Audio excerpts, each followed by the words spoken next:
Hey, what's up fellas, Mechanic Mo here, and today I'll make a video how to replace the alternator on 2015 Chrysler Town & Country. So here's the car. This particular car is 2015 and it has a 138,000 miles. So the problem was that I did check the voltage, and sometimes the alternator works, sometimes not. I did check also the fuses, they're all fine, everything works. But suddenly the alternator got bad because the battery doesn't get the right voltage. I was thinking the terminals are not tied up. So I did a small test on the alternator with the wire, and it comes to that the alternator is bad. I got a used alternator from junkyard for a $150. It's pretty low mileage. So what I'm going to do today, I'm gonna lift up the car on the lift and I'm going to replace the alternator with a new used alternator. Alright fellas, so first thing what you want to do is take the terminal off.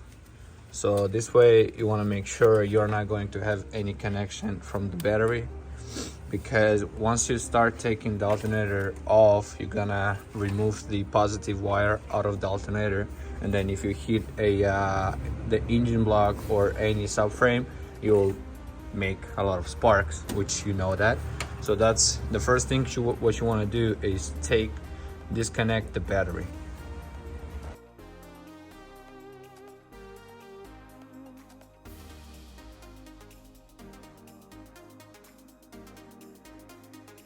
Next, what you do is to remove the front right tire, and then you gotta remove the part of the fender liner and the engine cover. You can see it here. This thing has to come out. We need space to work on the engine.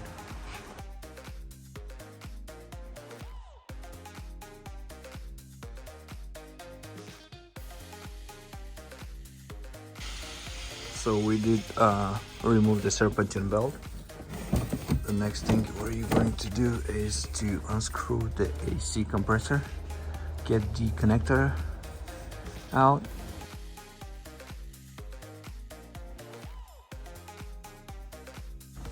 Next, to take the alternator out, you are going to take the studs out. So here is the stud. It's a E-socket 7mm. You remove this, and then you get the AC compressor as lower you can. So let me show it this way. You see? So what you have, you are creating enough space to get the alternator out. As you see here, the alternator has some space now, so we're gonna remove the alternator through this space. Alright guys, next what we have to do is we have basically here we have a 13mm nut, and then we have another stud that's going to be removed too, right here. And then on top right there, let me show, maybe this way this is better. We have another here we go. So those two nuts has to be removed too. Right, we took already the connector out, and then we have only the positive cable from the battery coming here. We have to remove that one too.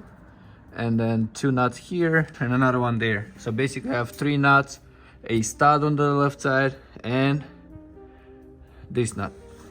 On top we don't have enough space, so I'm going to use a 13mm key with the wrench. This way we'll have enough space and motion to unscrew the two upper side nuts. So this cover is placed right behind the upper side two nuts on the alternator, and the way I took it off, I don't know if you guys see, it's right there, the two nuts. So that's what we have left to remove, and the alternator comes out. I put down the car because this way I had more space to remove these covers. As you see, it's plastic. So what you want to do is to try to push it out at the same time, push this top out too, and then comes out easily.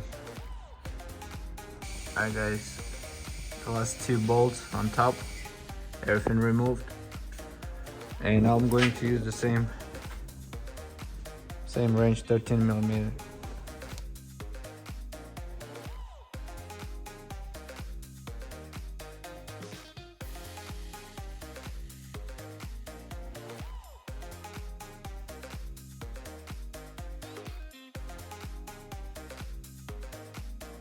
Alright guys, so here is the old alternator. This is what I got with very low miles from a nearest junkyard.